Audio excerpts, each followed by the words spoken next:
ওম নমঃ শিবায়। জয় সূর্যদেবের জয়। নমস্কার প্রিয় দর্শক বন্ধুগণ, আমরা আজকে গুরুত্বপূর্ণ ভিডিও নিয়ে আলোচনা করতে চলেছি।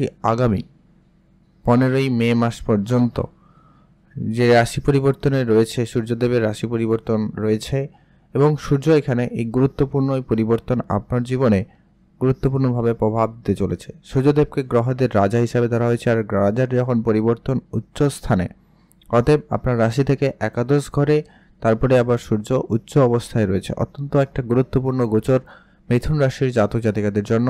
আজকের এই ভিডিওটি অত্যন্ত গুরুত্বপূর্ণ। আপনি যদি অলরেডি মিথুন রাশির জাতক বা জাতিকা হয়েছেন, ভিডিওতে একটা লাইক করে কমেন্ট করে দিন জয় সূর্যদেবের জয় অথবা ওম নমঃ শিবায় লিখে অবশ্যই কমেন্ট করবেন। তো চলুন আলোচনার পর্বে যাওয়া যাক।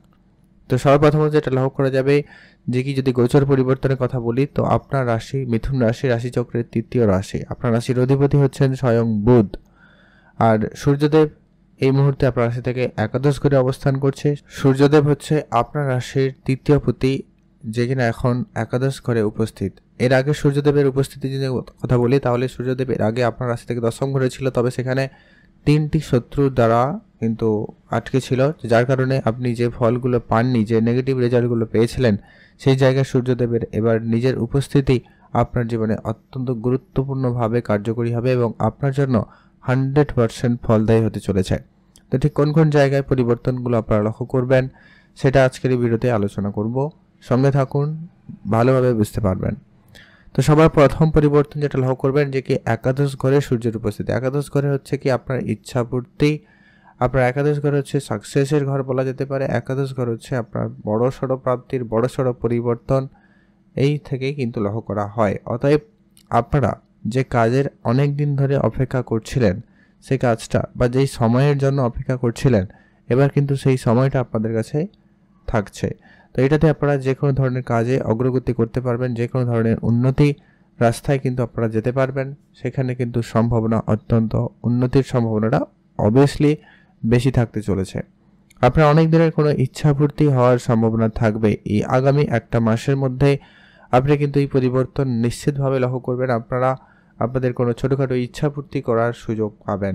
হয় কোনো কিছু কেনাকাটা, কোনো জায়গায় যাওয়া, কোনো জায়গায় ঘুরতে যাওয়া, কারোর সঙ্গে দেখা করা, এই ধরনের কোনো না কোনো ইচ্ছাপূর্তির প্রবল যোগ সম্ভাবনা থাকবেই থাকবে।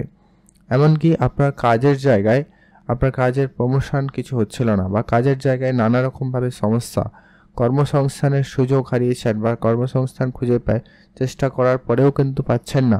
তো সেই জায়গায় নিশ্চিতভাবে আপনাদের এবারে সেই সুযোগটা তৈরি হবে এবং আপনাদের উন্নতি আসার সম্ভাবনা অত্যন্ত প্রবল রয়েছে।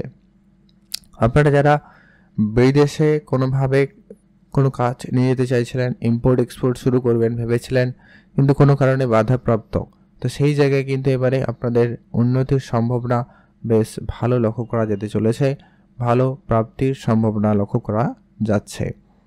এর পরবর্তী যেটা পরিবর্তন আপনি লক্ষ্য করতে চলেছেন, আপনাদের অনেক দিনের কোনো প্ল্যানিং সফল হচ্ছে। যেমন বললাম, জমি জায়গা রিলেটেড কাজেও কিন্তু আপনারা বেশ ভালো সফলতা পাচ্ছেন।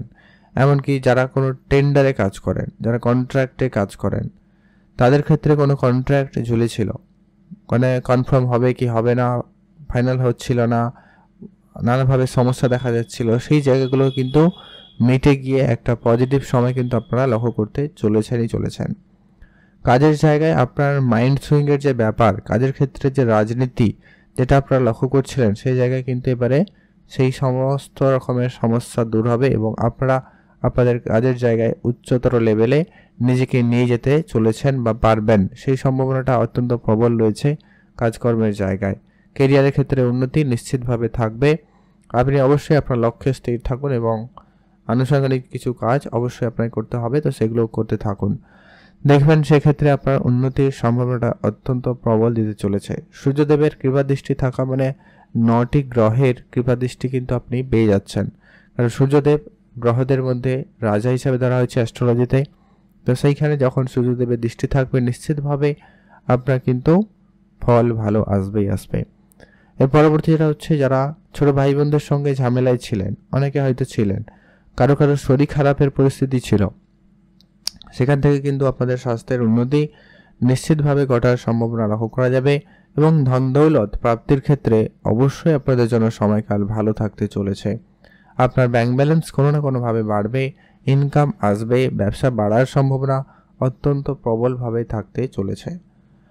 এর পরবর্তী যেটা হচ্ছে কি, আপনারা যারা অনলাইন কোনো কাজের সঙ্গে যুক্ত থাকেন বা রয়েছেন, সেই জায়গায় আপনাদের উন্নতি এবং সফলতা সব থেকে বেশি থাকবে। অনলাইন ব্যবসা, অনলাইন কাজকর্মের ক্ষেত্রে অনেক বেশি উন্নতি লক্ষ্য করা যেতে চলেছে। এর পরবর্তী যারা খেলাধুলার সঙ্গে যুক্ত রয়েছেন বললামই, এছাড়া যারা সামাজিক ক্ষেত্রে ছোটোখাটো marketing sector, management sector, decoration এই ধরনের জায়গায়ও কোনো রকম কাজ করেন বা এই ধরনের ব্যবসা যদি আপনারা পরিচালনা করেন, সেই জায়গায় কিন্তু আপনারা বেশ ভালো লাভ করতে চলেছেন এবং আপনার কিছু সফলপূর্ণ যাত্রা হওয়ার সম্ভাবনাও থাকবে। আপনারা প্রায় যে কোনো কাজে গেলে সেই কাজটি খুব সহজেভাবে হয়ে যাওয়ার একটা সম্ভাবনা অত্যন্ত প্রবলভাবে লক্ষ্য করা যেতে চলেছে। এই সময়কাল আপনাদের জন্য, অর্থাৎ মিথুন রাশির জন্য সময়কালটা খুবই ভালো যেতে চলেছে। এর পরবর্তী যে কি, সূর্যদেবের একটাই দৃষ্টি অত্যন্ত কার্যকরী এবং অত্যন্ত গুরুত্বপূর্ণ দৃষ্টি। এটা কি আপনার রাশি থেকে ঠিক পঞ্চম ঘরে সূর্যদেবের দৃষ্টি পড়েছে। সূর্যদেবের এই দৃষ্টি অত্যন্ত গুরুত্বপূর্ণভাবে আপনার কাজ করবে। পঞ্চম ঘর হচ্ছে আপনার পড়াশোনা, প্রেম, সন্তান, পূর্বপুরুষের কার্যের ফল কিন্তু সেখান থেকে লক্ষ্য করা হয়। তো সেই সুবাদে আপনার সন্তান রিলেটেড যদি কোনো সমস্যা ছিল সেটা নিশ্চিতভাবে দূর হবেই হবে। আপনার পেট রিলেটেড কিছু সমস্যায় ভুগছিলেন, সেটা নিশ্চিতভাবে আপনার দূর হবেই হবে। এটা একটা প্রবল যোগ লক্ষ্য করা যাচ্ছে। আর কি, এই মুহূর্তে আপনার শুক্র উচ্চ অবস্থায় রয়েছে, যার কারণে আপনার সন্তান প্রাপ্তি বা সন্তানের প্ল্যানিং অত্যন্ত কার্যকরী এবং সফলভাবে হওয়ারও সম্ভাবনা লক্ষ্য করা যাচ্ছে। যারা প্রেম সম্পর্কের জায়গায় রয়েছেন তাদের ক্ষেত্রেও সময়কালটা খুবই ভালো যাচ্ছে। প্রেমের জায়গায় নতুন মোড় আসবে, কারো প্রেম ফাইনাল হতে পারে, বিবাহের কথাবার্তা পর্যন্ত হয়ে যাওয়ারও একটা প্রবল যোগ সম্ভাবনা তৈরি করতে চলেছে বা তৈরি করার সম্ভাবনা লক্ষ্য করা যাচ্ছে। সেখান থেকে আপনাদের অবশ্যই পজিটিভ সময় থাকবে। এমনকি যারা পড়াশোনার জায়গায় রয়েছেন, পড়াশোনার ক্ষেত্রেও সুযোগ ভালো থাকবে। যারা উচ্চশিক্ষার চেষ্টা করছেন, গভর্নমেন্ট কোনো পরীক্ষার জন্য প্রস্তুতি নিয়েছেন, কোনো গভর্নমেন্ট সেক্টরে কলেজে পড়ার জন্য প্রস্তুতি নিচ্ছেন, তাদের ক্ষেত্রেও কিন্তু সময়কালটা খুবই ভালো থাকতে চলেছে। গভর্নমেন্টে যারা চাকরি করেন বা সেই জায়গায় কোনো সহযোগিতা ক্ষেত্রে আপনি কিন্তু খুব সহজে সেই জায়গায় সহযোগিতা পেতে চলেছেন। সরকারের রিলেটেড কোনো কাজকর্মের ক্ষেত্রে উন্নতি আপনাদের সাপেক্ষে খুবই ভালো থাকতে লক্ষ্য করা যাবে। তবে হ্যাঁ, সন্তান রিলেটেড কিছু খরচপাতিও বাড়তে লক্ষ্য করা যাবে। সন্তানের জন্য কোনো ব্যবসা বা কিছু করতে গিয়ে আপনার লোকসানও হতে পারে, কারো ক্ষেত্রে, সবার ক্ষেত্রে হবে না। উন্নতির সম্ভাবনাটা সব থেকে বেশি থাকবে। এবারে এখানে যতগুলো আমরা পজিটিভ আলোচনাগুলো করলাম, সেগুলো ঠিক তখনই আপনার জন্য পজিটিভ হবে যদি আপনার জন্মছকে সূর্যদেবের উপস্থিতিটা পজিটিভ থাকে। তাহলে নিশ্চিতভাবে এই পরিবর্তনগুলো অবশ্যই আপনার জীবনে কিছু না কিছু তো অবশ্যই ঘটতে চলেছে। আর যদি আপনার জন্মছকে সূর্যদেব খারাপ হয়, তাহলে কিন্তু এই রেজাল্টগুলো পেতে দেরি হবে বা একটু সমস্যার মধ্যে দিয়ে যেতে হতে পারে, তারপরে এটা প্রাপ্তি ঘটবে। তারপরে কিছু উপাচার অবশ্যই মেনে চলার চেষ্টা করবেন যাতে আপনার সূর্যদেব পজিটিভ থাকে এবং আপনি পজিটিভলি রেজাল্ট প্রাপ্তি করতে পারেন। প্রথমত হচ্ছে আপনি অবশ্যই প্রত্যেক দিন ঘুম থেকে উঠবেন সূর্যোদয়ের আগে। এতে কিন্তু সূর্যদেবের কৃপাদৃষ্টি সব থেকে বেশি প্রাপ্তি করা যেতে পারে। সূর্যদেবকে অবশ্যই প্রত্যেক দিন পিতল বা তামার কোনো পাত্রে জল নিয়ে অর্পণ করে দিনটি শুরু করবেন। আর পিতার ব্যাপারে বিশেষ খেয়াল রাখবেন, পিতার দিকে বেশি গুরুত্ব রাখবেন, পিতার উপদেশ মেনে চলবেন, পিতাকে সম্মান করবেন। অবশ্যই এতে কিন্তু আপনার সূর্যদেব অনেক বেশি অ্যাক্টিভ এবং পজিটিভলি আপনাদের সঙ্গে বিহেভ করবে এবং আপনাকে রেজাল্ট দেবে। এখানে সূর্যদেব অত্যন্ত উচ্চ অবস্থায় থাকে আর আপনার একাদশ ঘরে থাকার কারণে আপনার আটকে থাকা কাজ, বন্ধ হওয়া কাজ, সেগুলো নিশ্চিতভাবে হয়ে যাবে। এর পরবর্তী যেটা হচ্ছে কি, আপনারা যারা অনেক দিন ভাবে সমস্যা রয়েছেন, আপনার যদি ভাগ্য ছকে জন্মছকে যদি সূর্য খারাপ হয়, সেক্ষেত্রে আপনি উপাচার হিসাবে অবশ্যই প্রত্যেক দিন যেটা বললাম ওটা তো করবেনই, সেই সঙ্গে কিছু দান ধ্যানে গুরুত্ব রাখবেন। পিতলের কিছু দান করতে পারেন, লোকে বস্ত্র দান করতে পারেন, অন্ন দান করতে পারেন, আর্থিক দিয়ে সহায়তা করতে পারেন। এটা কিন্তু আপনার জন্য খুবই কার্যকরী এবং পজিটিভ রেজাল্ট বয়ে নিয়ে আসবে। তো এই ছোট ছোট উপাচারগুলো আপনারা অবশ্যই মেনে চলবেন, দেখবেন অবশ্যই আপনার জন্য উন্নতি ঘটবে। আজকের এই আলোচনা যদি আপনাদের ভালো লাগে, যদি আপনাদের কিছুটা উপকৃত হয়, সেক্ষেত্রে আপনারা অবশ্যই ভিডিওতে একটা লাইক করে কমেন্ট করবেন। জয় সূর্যদেবের জয়।